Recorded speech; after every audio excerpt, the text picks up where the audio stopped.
asalaamaaleykum sama gars yi dal leen ak jàmm beneen yoon si suñu chaîne YouTube bi ñuy jànge anglais étudier ko jàngal ma anglais ci wolof tey nekk leçon bu am solo la ñuy jël moom damay verbs lañ lay jàngal boole ko ak ay expression ñi dem ci leçon bi to forget moom mooy fàtte waaw nga fàtte dara to forget fàtte expression yaa ngi ñëw ci kanam. Did you forget to give me back my money?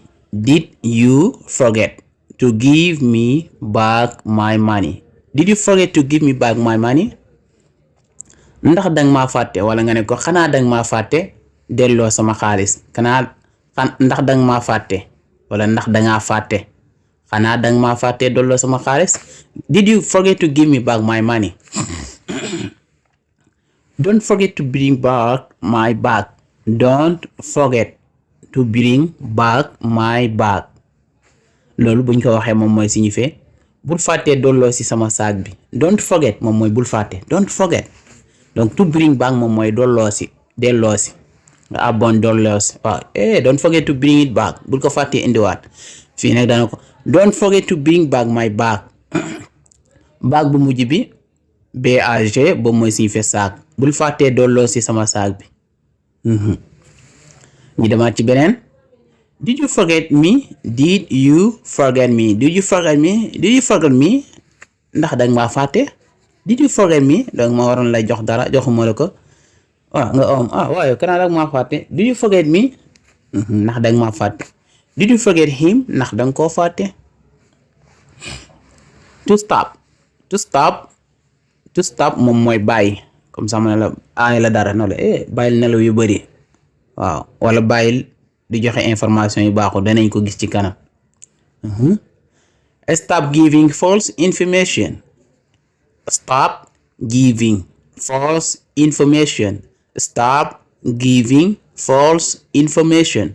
bàyyil di joxe xibaar yu baaxul maanaam xibaar yoo xam ne ni wérut waaw stop toujours bu ñëwee verbe buy ñëw ing lay indi donc lu ñu wax information en anglais mais information anglais amul stop giving false information. To have a baby. To have a baby. To have a baby. To have a baby maanaam mooy am doom comme ça nit am doom. To have a baby danañ gis expression buñ ko bëgg a dugal. To have a baby. ñu dem ci exemple bi. My wife had a baby yesterday night. My wife had a baby yesterday night. loolu buñ ko waxee moom mooy sama soxna am na doom démb ci guddi wala nga ne ko biig ci guddi sama soxna am na doom.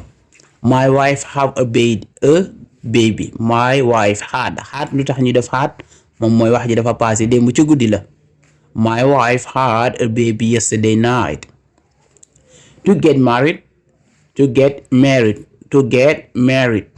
To get married suñ ko waxee moom mooy takka jabar fekkee góor la ne moo tax ñu ngi def boo xoolee rouge bi noonu ñu ngi def maan moom mooy ku góor fekkee góor moo ko wax takka jabar lay signifier danañ ñëw ci min waxal la fekkee jigéen a ko wax lan lañ koy waxee. Ali will get married next Friday. Ali will get married next Friday. Ali will get married next Friday. Ali day takk jabar ajuma bii di ñëw loolu lay signifier donc Ali will get married. Ali day takk jabar next Friday ajuma bii di ñëw. Ali will get married next Friday. Ali day takk soxna wala day takk jabar ajuma bii di ñëw. Ali will get married next Friday. To get married ñëwaat na ba tey gis nga ko waaye fii woman lañ fi indi woman moom mooy jigéen donc lu muy signifier fekkee jigéen moo ko wax get married moom mooy am jëkkër wala dem sëyi. To get married moom mooy am jëkkër fii danañ indi benn expression. Aisha will get married after tomorrow. Aisha will get married after tomorrow. Aisha will get married after tomorrow. Aisha day am jëkkër ginnaaw suba maanaam dañ ko day sëyi mën na nekk day sëyi tamit. Aisha will get married after tomorrow. Aisha will get married after tomorrow. Aisha day am jëkkër ginnaaw suba wala Aisha day sëyi ginnaaw suba. To think donc am na ñuy wax to think ba tey donc to think moom mooy xalaat wala nga ne yaakaar waaw am na expression bu ñu indi yaakaar la fay signifier. I think she will come early. I think she will come early. moom mooy yaakaar naa ni dina teel a ñëw. waaw I think she will come early. yaakaar naa ni dina teel a ñëw. I think you're wrong. yaakaar naa da ngaa juum de. I think you're wrong. To show something. To show something. To show something buñ ko waxee moom mooy wane. nga wane dara. wane waaw wan ma xool. waaw wan ma foo dëkk ci mit. exemple baa ngi ni. Show me where do you hurt. Show me where do you hurt. Show me where do you hurt. wan ma foo gaañu wala wan ma fan nga gaañu. Hurt moom mooy gaañu. Show me where do you live. wan ma fan nga dëkk. gis nga show me moom mooy wan ma. Where do you hurt fan nga gaañu. To visit donc suñ ko waxee moom mooy seeti ngay seeti nit donc visit. Exemple baa ngi ñëw. I am going to visit my sister next week. I am going to visit my sister next week. wala nga bu la neexee bu gaaw bi. I'm going to visit my sister next week. damay dem seeti sama xarit.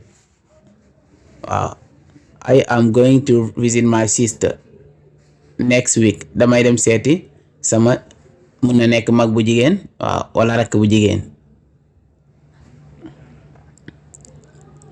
To use moom mooy jëfandikoo suñ ko waxee to use moom mooy signifier jëfandikoo. Use maanaam utiliser rek France li muy wax. Use this knife to cut the bread. Use this knife to cut the bread. maanaam use this knife to cut the bread. maanaam jëfandikoowal paaka bii ngir xar mburu mi. Use this knife to cut the bread. Boy, use this cell phone to call your mom. To improve moom mooy yokk. Improve bi nekk maanaam yokk sa xam-xam wala yokk sa yooyu nan donc improve. Exemple bu ko kii di laaj. How can I improve my English skills? How can I improve my English skills? How can I improve my English skills? nan lay yokkee sama xarañte ci anglais. maanaam xam-xamam nan la ko mën a yokkee ci anglais. How can I improve my speaking English? sama wax ci anglais. We don't know each other. We don't know each other. bu la neexee ne other bu la neexee ne other. We don't know each other. xamante wuñ comme ñun de xamante wuñ. We don't know each other. We don't know each other. I don't know you. xamuma la. To be part of. To be part of moom mooy bokk. waaw comme ça nga bokk ci équipe bi dang naan bokk naa ci équipe bi waaw wala bokkoo fi tamit mën nga ko waxee nii. Exemple baa ngi ni. I'm not part of your team. I am not part of your team. I am not part of your team. maanaam mooy bokkuma ci seen équipe bi. I am not part of your team. mën na nekk bokkuma ci seen équipe bi wala ma bokkuma ci sa équipe. I am not part of your team. Oh boy, you are not part of this team. yow bokkoo ci team bii de bokkoo ci équipe bi. beneen bi to belong moom mooy bokk ba tey mun na signifier moom. waaw to belong moom mooy signifier bokk comme nga bokk ci équipe bi wala nga moom kër gi. ñu dem. You don't belong here, get out. You don't belong here, get out. You don't belong here, get out. bokkoo fi génnal. loolu lay signifier bokkoo fi génnal comme par exemple ñuy def dara rek ñuy jël par équipe de nga ñëw bu dugg fi man non bokkoo fi génnal. You don't belong here, get out. I don't belong in your team. bokkuma ci seen équipe bi. Exemple bi. This house belongs to me. This house belongs to me. This house belongs to me. kër gi maa ko moom. gis nga belongs fii moomeel lay signifier. This house belongs to me. kër gi maa ko moom. Oh, this house doesn't belong to you. Kër gi moomoo ko. ñu demaat beneen. These cars don't belong to you. These donc these cars don't belong to you. woto yi moomoo leen loolu lay signifier woto yi. donc ñi danañ indi ay leçon yu bees ci this bi ak yeneen yi ak that ak yooyu incha allah. These cars don't belong to you maanaam woto yi moomoo leen. Alright guys, thank you for listening to me. Thank you also for watching the videos. Again, don't forget to subscribe to this channel and to share it with your friends who want to learn English. Alright guys, see you in another class and take care of yourself.